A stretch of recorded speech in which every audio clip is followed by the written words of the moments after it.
Hi అండి.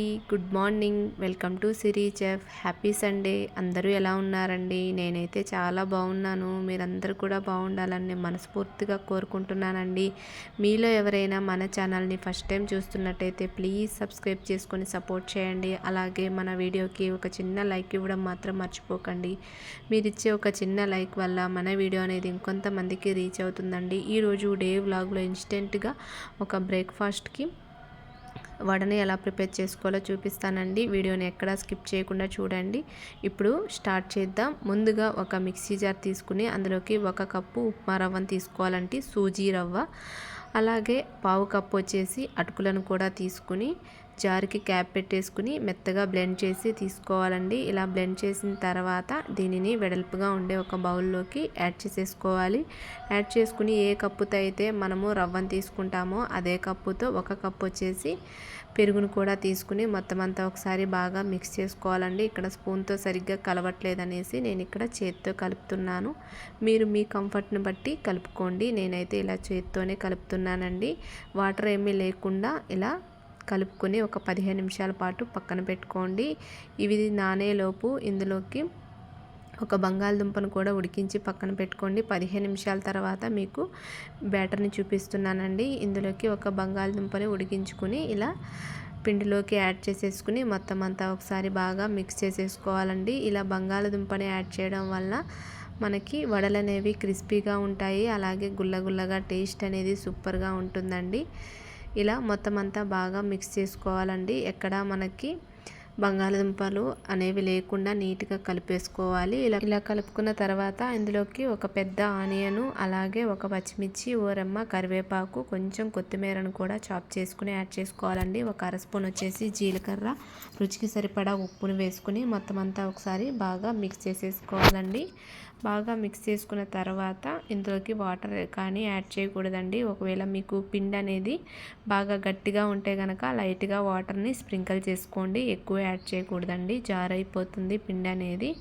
చూసారా, ఇలా కలుపుకుంటే సరిపోతుంది. వాటర్లో ఒకసారి చేతిని తడుపుకొని ఇలా చిన్న చిన్న బాల్స్లా చేసేసుకుంటే సరిపోతుందండి. చూసారా, వడ షేప్ అనేది మనకి కరెక్ట్గా వచ్చింది. మీకు ఇలా చేతితో చేయడం రాకపోతే ఏదైనా ఒక పాలిథిన్ కవర్ మీద చేసుకుంటే సరిపోతుందండి. డీప్ ఫ్రైకి సరిపడా ఆయిల్ని పెట్టేసుకుని ఇలా ఒక్కొక్కటిగా వేసుకుంటే మనకి చాలా టేస్టీగా ఉంటాయి.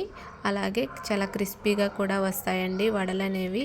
ఇలా రెండు వైపులా బాగా కాల్చుకుని కాలినట్టు ఒక బౌల్లోకి తీసేసుకోవాలండి. ఇంతేనండి, చాలా సింపుల్గా మనకి పప్పు నానేయకుండా అప్పటికప్పుడు ఇన్స్టెంట్గా గారెలు అయితే రెడీ అయిపోయాయండి. ఎప్పుడైనా చుట్టాలు వచ్చినప్పుడు ఒకసారి ఇలా ట్రై చేయండి. చాలా టేస్టీగా ఉంటాయి, అలాగే క్రిస్పీగా కూడా వస్తాయండి. ఇంతేనండి, సూపర్ టేస్టీగా మనకి ఉప్మా రవ్వతో వడలు అనేవి రెడీ అయిపోయాయి కదా. ఈ వడలని మీరు కొబ్బరి చట్నీతో కానీ, పల్లీ చట్నీతో కానీ, కారం పొడితో కానీ దేంతో తిన్నా కూడా టేస్ట్ అనేది బాగుంటుందండి. నేనైతే కొబ్బరి చట్నీ చేశాను, అలాగే ముందు చేసిన నల్ల కారం పొడి ఉంటే దాన్ని వేసుకుని అయితే తిన్నామండి. టేస్ట్ అయితే సూపర్గా ఉంది. తప్పకుండా మీరు కూడా ఇన్స్టెంట్ రవ్వ వడని ట్రై చేసి మీకందరికీ ఎలా కుదిరిందో కూడా కమెంట్ సెక్షన్లో తప్పకుండా కమెంట్ చేయడం మాత్రం మర్చిపోకండి. ఇంకా బ్రేక్ఫాస్ట్ కంప్లీట్ అయిపోయిన తర్వాత బౌల్స్ అన్నీ క్లీన్ చేసేసుకున్నానండి. ఈరోజు సండే కాబట్టి ఎర్లీ మార్నింగే బ్రేక్ఫాస్ట్కి కావాల్సినవి దోశకి, ఇడ్లీకి అన్నీ నానబెట్టేసుకున్నానండి. ఇంకా వీకెండ్ వచ్చిందంటే ఏదో ఒక పని అయితే పెట్టుకుంటామండి. వర్కింగ్ డేస్లో కుదరదు కాబట్టి. ఇంకా ఇక్కడైతే చెట్లు సరిగ్గా రావట్లేదండి, అందుకే ఇక్కడైతే పిండి వేసి వాటికి వాటర్ అయితే పోస్తున్నాము. ఇంకా బాబు అయితే ఇక్కడ వాటర్ పోస్తూ ఉన్నాడండి. ఇంకా పాప అయితే సైకిల్ తొక్కుంటూ ఉంది. ఇంకా ఈరోజు సండే రోజు అయితే ఇంక ఇట్లా చెట్లకైతే పిండి వేసేసి ఇంకా మందైతే కొడుతున్నామండి. ఎందుకంటే చలికాలం కదా, కొంచెం జీడ అవన్నీ పడుతూ ఉంటాయి చెట్లకి. దానివల్ల ఇలా మందైతే కొట్టుకుంటున్నామండి. ఎందుకంటే మా దగ్గర స్ప్రే లేదు, అందుకే ఇలా వాటర్ బాటిల్స్లో కానీ లేకపోతే ఆయిల్ బాటిల్స్కి కానీ పైన హోల్స్ పెట్టేసి ఇలా మందైతే కొడుతూ ఉన్నామండి. మనకి ఎంట్రన్స్ దగ్గర వేస్టేజ్ వాటర్ అవన్నీ పోతూ ఉంటాయి కదండి, అక్కడ కాక్రోచ్లు ఎక్కువైపోయాయి.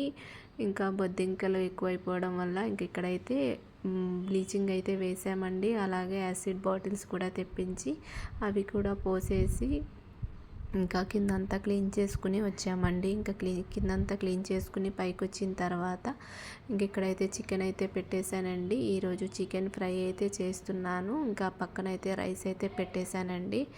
ఇంకా ముందు రోజు మార్కెట్కి వెళ్ళాను కదండి, ఇంకా మెంతికూర అవన్నీ తెచ్చుకుని ఇంకా అవన్నీ ఒలుచుకుంటూ ఒక పక్క వంట అయితే చేసేసానండి.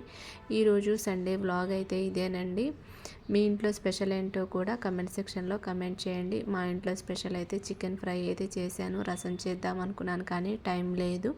ఇంకా అందరం లంచ్ అయితే కంప్లీట్ అయిపోయిందండి. గ్రైండర్లో అయితే పప్పు అయితే వేసేసానండి. ఇడ్లీకి ఆల్రెడీ అయిపోయింది. ఇంకా దోశకైతే వేసేసాను. ఈరోజు డే వ్లాగ్ అయితే ఇదేనండి. వ్లాగ్ ఎలా అనిపించిందో తప్పకుండా కమెంట్ సెక్షన్లో కమెంట్ చేయండి. వ్లాగ్ నచ్చితే లైక్ చేయండి, షేర్ చేయండి, కామెంట్ చేయండి. పక్కనే ఉన్న బెల్ని యాక్టివేట్ చేసుకోండి. మరొక కొత్త వ్లాగ్తో మీ ముందు ఉంటాను. Bye friends, thank you so much for watching. Bye bye.